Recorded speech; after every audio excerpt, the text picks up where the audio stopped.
Fala, meus queridos oitavo ano! Estamos juntos aqui mais uma vez para nossa segunda videoaula aí, né? Nossa segunda videoaula online para mais uma interação aí nessa nova ferramenta, nessa nova modalidade do qual tanto eu como vocês estamos aí nos adaptando, né? Pessoal, bora lá! Pedir aquela dica para vocês aí, né, de sempre para vocês estarem acompanhando as nossas aulas aí através do nosso maravilhoso material didático, páginas hoje 224, 225 e 226, né? Nossa aula passada aí nós abordamos os fluxos migratórios recentes, né? Recapitulamos essas questões aí como as características desse fluxo migratório e hoje nós vamos falar aí das consequências, né? As consequências que os países que mandam essas pessoas para outros países têm e as consequências dos países que recebem todo, né, esse fluxo migratório aí e as suas características, certo? Bora lá para mais uma aula. Só lembrando, viu, Matheus, hoje banheiro não, tá? Pedro, se quiser pergunta lá no fórum, tô aguardando vocês, viu? A outra questão também, pessoal, além do fórum, questões testes, vamos todos fazer as questões testes, hein, pessoal? Aquilo lá é de grande valia para vocês, porque vale nota, né? Então vamos pegar junto, firme nisso aí, questões testes aí sempre em dias, não vamos deixar de fazer e bora pro nosso conteúdo. Pessoal, nós vamos começar aí, né, a falar dessa questão desse fluxo migratório aí nos últimos séculos. Ele foi marcado aí por fluxos intensos, né, fluxos aí do qual tiveram grandes demandas aí populacionais, né, grandes deslocamentos de pessoas e nós abordamos isso aí na aula passada, né. Um exemplo nós temos disso aqui é no Brasil, por exemplo, né. O Brasil ele foi um país o qual recebeu aí muitos fluxos migratórios desde, né, da época da sua colonização. Colonização até então que só da vinda dos portugueses aqui para essas novas terras fica marcado aí como um intenso fluxo de migração, né, oitavo ano. Além dessa vinda desses portugueses, teve também, né, o fluxo migratório de mão de obra escrava, certo? E logo após aí a abolição da escravidão, nós passamos a ter aí uma gama, né, de fluxos migratórios aí, principalmente vindo da Europa e da Ásia, no nosso caso aqui do Brasil, né, entre alemães, italianos, né, japoneses, uma gama bem grande, né, de pessoas que passaram aí a migrar dos seus países para o Brasil, como exemplo aqui, né? E todo esse fluxo migratório intenso, né, e de várias características, interferiu diretamente na estrutura da população populacional dos países, né, pessoal? Portanto, a configuração socioeconômica e cultural desses países envolvidos mudaram muito, né? Como que mudaram? Nós temos exemplo que o Brasil, né? Nós temos várias culturas do qual nós adotamos devido a esses vários fluxos migratórios e também, né, oitavo ano, nós passamos a ter aí religiões, né? Mudou drasticamente a nossa sociedade em vários quesitos com todos esses fluxos migratórios. No ano passado mesmo, quando nós abordamos população brasileira, que é o exemplo que nós estamos utilizando aqui, nós chamamos, né, esse fluxo migratório aí, ele causou uma questão na sociedade brasileira que nós chamamos de caldeirão étnico, né? Uma mistura ali de etnias graças a esse intenso aí fluxo migratório. E nos outros países também, oitavo ano, não foi diferente, né? Nós temos aí, né, que no século XX, por exemplo, muitos países normatizaram aí os critérios de imigração, visando principalmente a proteção dos seus habitantes em relação à concorrência de mão de obra. A exemplo, nós temos ali a Europa, né? A aula passada nós abordamos que com o fim da Segunda Guerra Mundial aí, a Europa passou a ser aí, né, um grande canal de fluxo migratório, chamando pessoas ali para poder trabalhar, né, reerguer a Europa novamente, já que a Segunda Guerra deixou aí vários países da Europa completamente devastados estruturalmente, né? Então toda essa mão de obra aí, ela foi importada para poder reconstruir, né, através dos incentivos lá do Plano Marshall, né? Só que, pessoal, pós essa Segunda Guerra aí, a Europa se reconstrói, né? E ela passa ali a ter uma relação com os imigrantes um pouco, vamos dizer ali, de restrição, né? Porque ela passa a perceber que esse grande fluxo migratório ele já está começando, né, a criar concorrência com os seus povos nativos ali. Então ela passa a se preocupar mais com essa questão e passa a impor até certos limites nessa questão desse fluxo migratório. O que era convidado antes, né, a vir reerguer os seus países, eles já estavam com grandes restrições a essa questão desse fluxo migratório aí. Certinho, oitavo ano?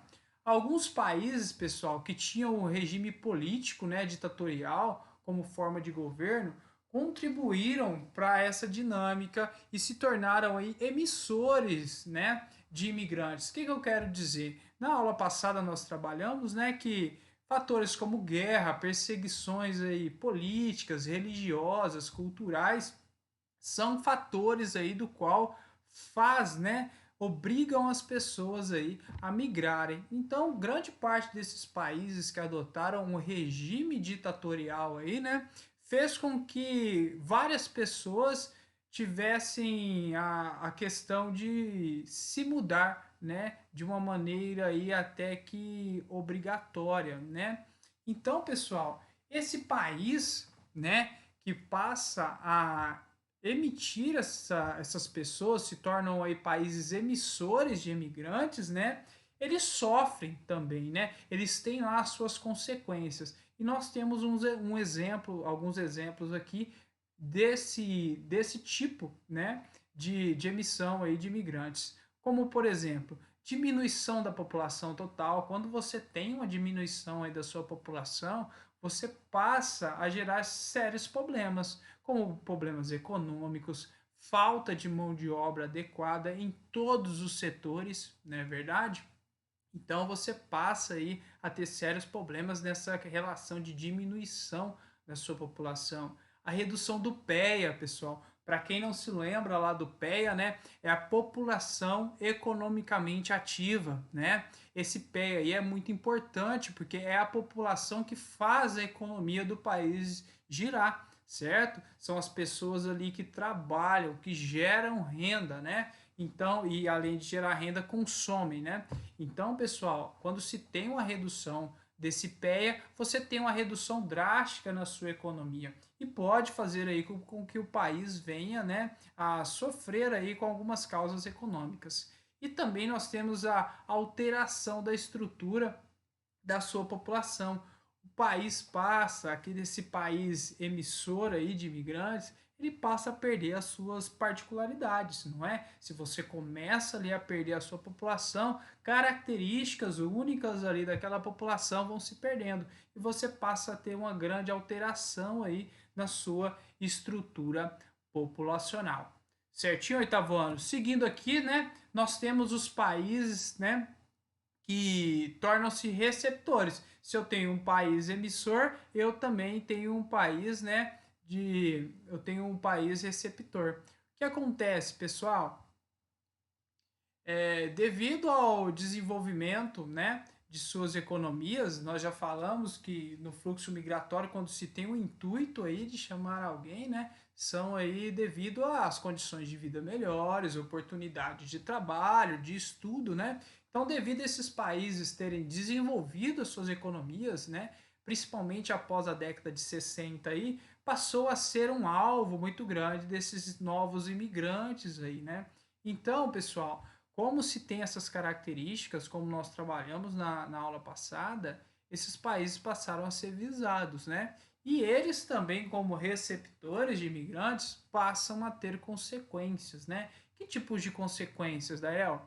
Ó, aumento do número de habitantes. Lembram lá como nós falamos, por exemplo, quando se tem um aumento muito grande, desenfreado de pessoas, nós passamos a ter aí sérias dificuldades na estrutura das cidades aí de suportar esses habitantes, né? Exemplo que nós temos é esses países aí do qual eles têm grandes recepções aí de imigrantes. Esses imigrantes costumam ficar isolados em determinadas áreas até de subúrbio. Exemplo, os Estados Unidos nós temos aí, né? Então, outras questões, influências culturais, isso aí é muito importante, pessoal. O país de origem ali, ele deixa de ter a sua influência própria da sua cultura, né? Ele deixa de estar usufruindo ali da sua cultura e passa a ter influências de outras, né? Isso é muito sério, que as características daquela sociedade ela vai se perdendo também, né? Devido a essas várias influências que nós temos. E que tipo de influência? Língua, nós passamos a ter outro vocabulário aí, né? Começamos a interagir com essas novas culturas, né? Religião, passamos a conhecer aí novas religiões e alguns até adotá-las, né? Culinária, principalmente, pessoal, né? Passamos aí a usufruir. O Brasil hoje mesmo nós temos aí uma diversidade na culinária muito grande de vários países, né? O pessoal adora um sushi, na verdade. Então tudo isso aí são influências e costumes também, né? Costume de outras nações aí nós passamos a adotar também, entre outros. Um exemplo, pessoal, tá? O Brasil, por exemplo, mesmo não tendo um desenvolvimento assim da sua economia tão grande como esses países desenvolvidos aí, nós temos algumas características, nossas porteiras são abertas aí para quem queira migrar para o Brasil, né? E nós temos muitas consequências, né, desse fluxo migratório, até porque nós já falamos no começo da aula aí que esse fluxo se dá desde o começo aí da colonização, né, e nós passamos aí a ter todas essas influências desde esse fluxo migratório aí até os dias de hoje, certo? Pessoal, nós começamos aí, né, asiáticos, africanos e europeus foram grupos aí predominantes na imigração mundial durante um longo período, né, como nós falamos os africanos, os europeus começaram, né, essa questão de descoberta aí para as novas terras, começa esse fluxo migratório aí, em seguida tem a demanda de mão de obra escrava, né? E até hoje, né, pessoal, os africanos aí, devido às condições econômicas e sociais do seu continente, são povos aí do qual migram muito, né? Pessoal, porém nas últimas décadas aí, a Europa deixou de ser um continente de repulsão populacional e passou a atrair milhares de imigrantes de países menos desenvolvidos. Por que nós dizemos isso? Como eu falei para vocês, na época da colonização, né, a Europa ela mandava muitos imigrantes para fora aí na descoberta de novas terras, né? O nosso continente americano, ele é um exemplo disso, foi tomado aí por grande parte dos europeus, né? Tanto a América do Norte como a Central e a do Sul, certo? E a Europa passa a deixar de ser um emissor de imigrantes e passa a receber, né? Exemplo, nós já falamos isso aí em sala de aula. Eu gosto de citar muito porque a gente gosta de futebol, né? A seleção francesa, né? A última campeã mundial aí, o time titular da seleção francesa, ela tinha apenas dois franceses nacionais, mesmo nascidos na França. O restante do time eram todos naturalizados, né? Então a gente tem esse exemplo que a Europa deixa, né, de ser esse emissor de imigrantes e passa aí com alto índice, né, a atrair milhares de imigrantes devido ao seu grande desenvolvimento, exemplo aí junto com a União Europeia, né? Pessoal, os Estados Unidos, né, todos nós já sabemos, é um dos principais países receptores de imigrantes aí, ou mais, né, o principal país aí, se a gente for pôr a risca, né? Mas nós temos uma ilusão ali do qual as pessoas que migram para os Estados Unidos, né? E a gente aborda aqui, né, nós temos no nosso slide aqui os principais emissores aí de migração para os Estados Unidos, né? Eu tenho ali vários países da Ásia, por exemplo, com 30,4%, é um número bem expressivo, né? O México, pessoal, por fazer fronteira aí com os Estados Unidos, tem um índice aí de 27,3%, né, nesse fluxo migratório, até porque há uma grande restrição aí, né, entre os Estados Unidos e México para esse fluxo migratório, né?